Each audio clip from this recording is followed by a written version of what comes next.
Hey everyone, and welcome back for another deep dive with us. Today we're taking a look at a case that's been making headlines, the death of Kendi Howard. Oh, yeah. This one's got some twists and turns for sure. We're diving into this Investor article, and let me tell you, it's got me scratching my head. I can see why.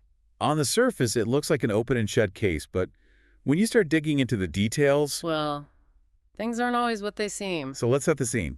Kendi Howard, she's described as this vibrant woman, full of energy. Ready for a fresh start, making big changes in her life. Right, and then she's found dead in her bathtub.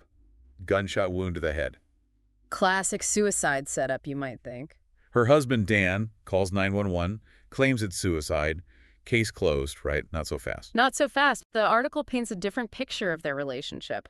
See, they were having these financial problems, and Kendi, she was yearning for more independence. Yeah, it definitely sounds like there's some tension there. And the article, it kind of hints that Dan might have been a little controlling. It does, yeah. And that kind of dynamic, that can really escalate when you throw money troubles into the mix. So we've got this seemingly happy couple, but underneath it all, there's this, like, simmering conflict. Then we go to the bathroom, the scene of the supposed suicide. Gun in the water, everything seems to add up, right? Except there's hardly any blood. Like, come on, a gunshot to the head. that's a huge red flag. Investigators, they would be all over that detail. A gunshot like that, you'd expect a lot of blood. So right off the bat, there's something that just doesn't add up. And then it gets weirder. The investigators, they're going through the house, and they find the dryer running. Oh, yeah, I read about that. Full of fresh towels. Exactly. And the cycle started right around the time Dan made that 911 call. I mean, who starts laundry after finding their spouse dead? That's a good question. It's such a strange detail, isn't it? You almost wonder if he was trying to, project this image of normalcy. Like nothing was wrong. It's creepy. Yeah. But wait, it gets even creepier. The first responders arrive, and Dan, he's freshly showered. He's got on clean clothes, even deodorant marks. And no tears, right. The article mentioned that. Loud wailing, but no actual tears. It's like he's putting on a performance. That kind of behavior, it would definitely raise some eyebrows. It just doesn't seem to fit with the emotional trauma of finding your wife dead. No, it doesn't. And then there's the bedroom. Broken glass, clothes scattered all over the place. So there are signs of a struggle. Yeah, could this point to a fight before Kendi's death? It feels like we're just getting started with this case. We're just peeling back the layers, uncovering those hidden details. Those details, they're painting a very different picture than what we initially saw. The truth is often more complicated than it first appears. All right, well, we're going to take a quick break, but when we come back, we're diving into the hard evidence. Don't go anywhere. All right, so we left off talking about those signs of a struggle, but let's get into some of the harder evidence now. Yeah, let's dive into that forensic stuff. One of the first things investigators look at in a shooting is gunshot residue. Tiny particles released when a gun is fired. I've seen that on those crime shows. They test for it on hands, right? Exactly, they swab Dan's hands, but here's the thing. The tests came back negative. No gunshot residue. But remember those odd behaviors the article mentioned? He was like rubbing his hands together a lot. Yeah, the investigators noticed him rubbing his hands in his pockets. See, gunshot residue, it's not permanent. It can be wiped away pretty easily. So maybe he was trying to get rid of it. It's possible, and that would definitely make investigators suspicious, especially given all the other strange things going on. Okay, so that's one piece of the puzzle. What else? Well, then there's the gunshot itself. Dan, he's a former Marine, a firearms instructor. You should know what a gunshot sounds like, right? You'd think so, but he claims he mistook it for a thud. A thud. Come on. I know, it seems hard to believe. But stress, it can do weird things to your perception. It's not impossible that he genuinely misheard. Okay, but wouldn't investigators try to verify that? Like, test if a gunshot could actually sound like a thud in that house? Oh, they absolutely would. They'd be looking at the acoustics, the layout of the house, any other sounds that might have been present. So basically, they're trying to recreate the scene to see if his story holds up. Exactly. And if it doesn't, well, that's another strike against him. Okay, so we've got the potential wiping of the gunshot residue, the questionable gunshot sound. Anything else about the scene that's raising red flags? The article mentions a packed duffel bag. A duffel bag. Yeah, it was packed and ready to go. Kind of strange for someone who's supposedly about to end their life, right? That is pretty weird. Yeah. You don't usually pack for a trip if you're planning on, well. It just doesn't add up. Yeah. Investigators would be thinking this was part of a staged scene. Like he was trying to make it look like Kendi was going somewhere to throw them off. That's one possibility. It's a way to control the narrative.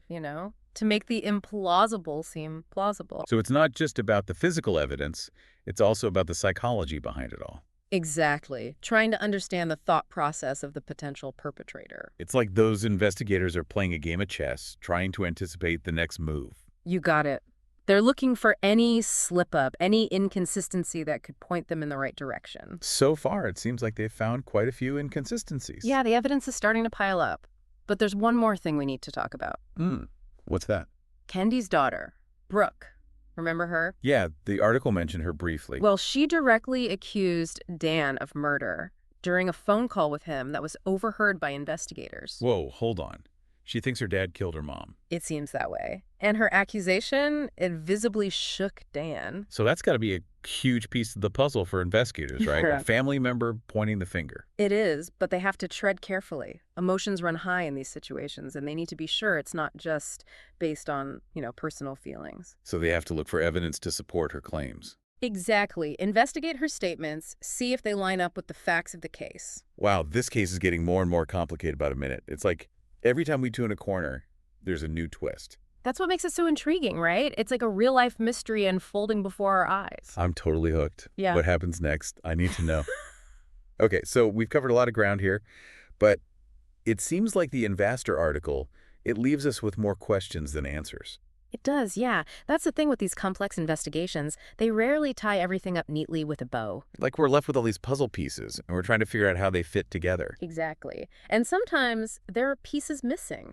So, if you were leading this investigation, what would be your next move? Where would you focus your attention? Well, the financial aspect, that's a big one for me. The money troubles between Kendi and Dan. Yeah. I'd want to go through their financial records with a fine-tooth comb, Look for any red flags. Exactly. Unusual transactions, hidden assets, debts, anything that could point to a motive. Because money, it can be a powerful motivator. Oh, absolutely. And it can really shed light on the dynamics of a relationship, the pressures people are under. Yeah, that makes sense. I'd also be really curious to learn more about Brooke, Kendi's daughter. Right. Her accusation against Dan, that's a big deal. I'd want to understand her relationship with both of her parents. Exactly. Why does she believe her father is responsible? Is it just a gut feeling, or is there something more to it? Because investigators, they can't just go on gut feelings, right? They need evidence. They need something concrete. So yeah, I'd be talking to Brooke again, trying to corroborate her statements, see if anything she says lines up with the other evidence. So it's like building a case brick by brick. Exactly. Each piece of information adds another layer to the story, helps us get closer to the truth. And sometimes those pieces come from unexpected places. Oh, for sure.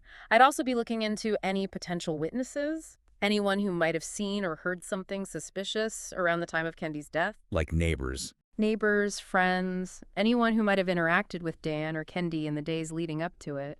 Sometimes the smallest details can make a huge difference. Absolutely. It's like putting together a giant jigsaw puzzle. You need all the pieces to see the full picture. Well, I think the Investor article does a good job of highlighting just how complicated these investigations can be.